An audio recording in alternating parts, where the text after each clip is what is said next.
சிறை தியேட்டரில் ரிலீஸ் ஆனப்பவே எல்லாரும் பாராட்டின ஒரு படம். வழக்கமாக அப்படி பாராட்டப்படுற படங்கள் ஓடிடி ரிலீஸ் அப்போது செம்ம அடி வாங்கும். அதிசயமாக ஓடிடி ரிலீஸ்க்கு அப்புறமும் பாசிட்டிவ் ரிவ்யூஸாக வந்துச்சு. சரி பார்க்கலாமேன்னு பார்த்தேன். உண்மையிலே சூப்பர் படம், கண்டிப்பாக மிஸ் பண்ணிடாதீங்க. படம் பார்த்தவங்களுக்கு ஒரு டவுட் இருக்கலாம், இதில் என்ன ஹிடன் டீட்டெயில்ஸ் இருக்குது, எதுக்கு டீகோடிங் வீடியோ அப்படின்னு. இந்த படத்தில் எந்த டீட்டெயில்ஸையும் ஒளிச்செல்லாம் வைக்கல, ஆனால் நிறைய விஷயங்களை விஷுவல்ஸாக மட்டுமே கன்வே பண்ணியிருந்தாங்க. சில டீட்டெயில்ஸை நீங்கள் மிஸ் பண்ணியிருக்க வாய்ப்பு இருக்குது. அதில் எனக்கு தெரிஞ்சதை இந்த வீடியோவில் சொல்லியிருக்கேன். டீகோடிங்கை பார்க்குறதுக்கு முன்னாடி கதையை சுருக்கமாக சொல்லிடுறேன். போலீஸ் ஆஃபீஸரான விக்ரம் பிரபுவுக்கு ஒரு கைதியை கோர்ட்டுக்கு கொண்டு போயிட்டு கூட்டிகிட்டு வர எஸ்கார்ட் டியூட்டியை கொடுக்குறாங்க. போகிற வழியில் ஒரு பிரச்சனைனால அந்த கைதி தப்பிச்சிட்றான். கைதியும் போயிட்டான், துப்பாக்கியும் போச்சு. அட்லீஸ்ட் வேலையவாச்சும் காப்பாற்றிக்கலான்னு பக்கத்து போலீஸ் ஸ்டேஷனில் ரிப்போர்ட் பண்ண போனால் அந்த கைதி அங்கே உட்காந்துருக்கான். அவன் ஏன் அங்கே இருக்கான், எப்படி கைதியானா, அவன் ஒவ்வொரு முறை கோர்ட்டுக்கு வரும்போதும் ஒரு பொண்ணு அவனை பார்க்க வருதே, அது யார், இவங்களுக்கெல்லாம் என்ன ஆச்சு அப்படின்றதான் கதை.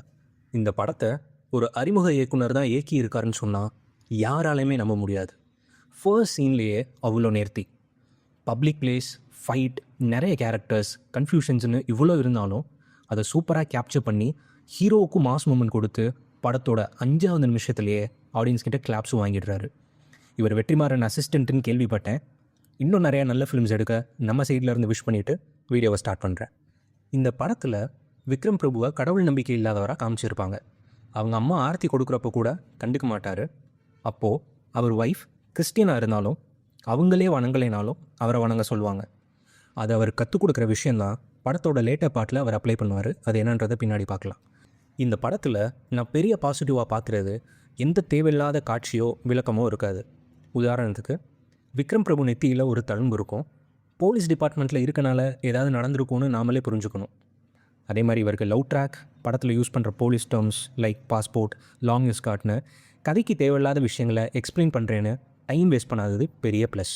இந்த படத்தோட ஹை மூமெண்ட்ஸில் ஒன்று மூனா ரமேஷ் நானும் முஸ்லீம் தாண்டா அப்படின்னு சொல்லி இன்ட்ரோ பண்ணிக்கிற சீன். இதெல்லாம் தீயாக இருந்துச்சு. அந்த சீனோட எண்டிங்கில் எல்லோரையும் கிளம்ப சொல்லிவிட்டு ஒரு செகண்ட் யோசிப்பார். தூரத்துலேருந்து வந்திருக்காங்க, பஸ்ஸை மிஸ் பண்ணிட்டாங்க, இந்த நேரத்தில் எப்படி எங்கே அலைஞ்சு கோர்ட்டுக்கு போய் சேருவாங்கன்னு யோசிச்சு அனுப்பிவிட வந்திருக்கலாம். ஆனால் எனக்கு அதில் இன்னொரு விஷயமும் தோணுச்சு. முஸ்லீம் நானே கெட்டவன் நினைக்கிற ஆள், குடிச்சிருக்க போலீஸ், புல்லட் லோட் பண்ணியிருக்க கன்னுன்னு எதுவுமே அப்துலுக்கு பாதுகாப்பாக இல்லை. இதை நினச்சி அதை செக் பண்ணி பார்க்குறது கூட திரும்ப வந்திருக்கலாம். இந்த சீனோட பியூட்டியே அந்த போலீஸ்க்கு அந்த கைதியும் ஒரு முஸ்லீம்னு தெரியாமல் இருக்கிறது தான்.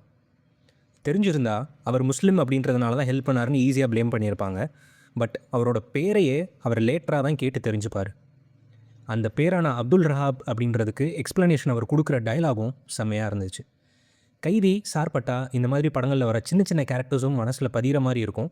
இந்த படத்துலையும் அப்படி இருந்தது, பியூட்டிஃபுல்லாக இருந்துச்சு.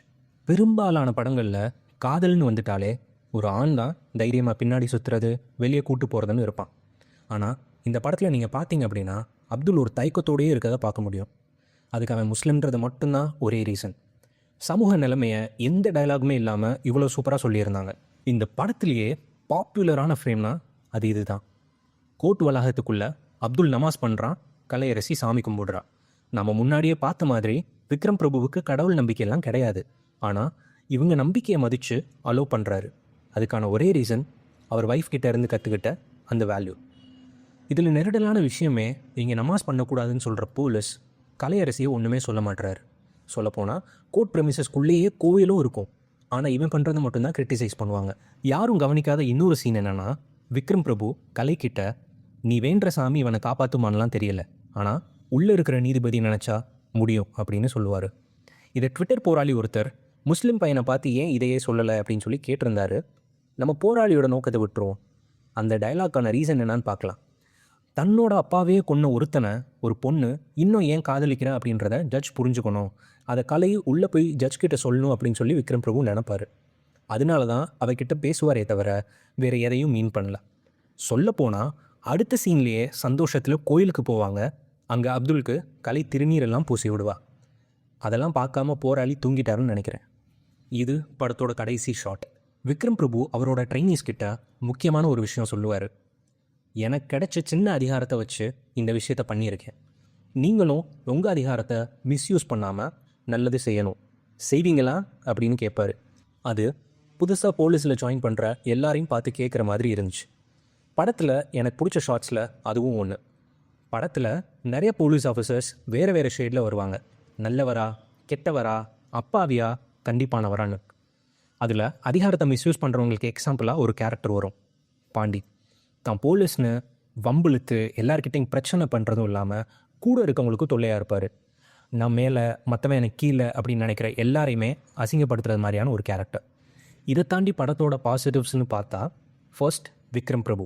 மேக்ஸிமம் இன்னொரு கேரக்டரையே சுற்றி நடக்கிற கதை, ஒரு குழந்தைக்கு அப்பா அப்படின்னு ஹீரோஸ் நடிக்க தயங்குற ஒரு கேரக்டரில் நல்லா நடித்து அதை சூப்பராகவும் புல் ஆஃப் பண்ணியிருந்தார். அப்புறம் ஜஸ்டின் பிரபாகரனோட மியூசிக், மாதேஷோட கேமரா ஒர்க், ஃபிலோமின் ராஜோட எடிட்டிங்னு எல்லாமே எக்ஸலண்ட்டாக கதைக்கு சப்போர்ட் பண்ணியிருக்கு. படத்தோட ரைட்டிங் டீமுக்கு ஒரு special mention. Taanakkaran Tamil, director சுரேஷ்னு அவங்க டீமே ஒரு ட்ரெமண்டஸ் ஒர்க் பண்ணியிருக்காங்க. முன்னாடியே பார்த்த மாதிரி எல்லா டைலாக்ஸுமே அட்டகாசம். குறிப்பாக போலீஸ் இன்ட்ராகேஷன் சீனில் ஆட்டோவோட வேகமாக ஓட போலீஸ் ட்ரைனிங் கொடுக்கல சார் அப்படின்னு சொல்கிறது. அப்புறம் விக்ரம் பிரபு கோயிலில் வச்சு தான் ஏன் சாமி கும்பிடலன்னு சொல்கிற டைலாக்னு எல்லாமே நல்லா இருந்துச்சு. நெகட்டிவ்ஸ்னு பார்த்தா, விடுதலை பண்ணணும்னு நினைக்கிற ஜட்ஜ் ஏன் இன்னொரு வாய்தா கொடுக்குறாருன்னு எக்ஸ்பிளைன் பண்ணவே இல்லை. மற்ற விஷயங்கள் மாதிரியே இதையும் ஆடியன்ஸே புரிஞ்சுக்கிட்டும்னு நினச்சிட்டாங்க போல். பட் இதை மட்டும் கொஞ்சம் ப்ராப்பராக எக்ஸ்பிளைன் பண்ணியிருக்கலாம். அப்புறம் அந்த பஸ் ஆக்சிடென்ட் சீனும் கொஞ்சம் சினிமேட்டிக்காக இருந்துச்சு. இதை தவிர குறைகள்னு பெருசாக எனக்கு தெரியல. நான் ஏதாவது மிஸ் பண்ணிட்டேன் அப்படின்னு நீங்கள் நினச்சா கமெண்ட்ஸில் சொல்லுங்கள். வீடியோ பிடிச்சிருந்தா லைக், ஷேர் அண்ட் சப்ஸ்கிரைப் பண்ணுங்கள். பாய்.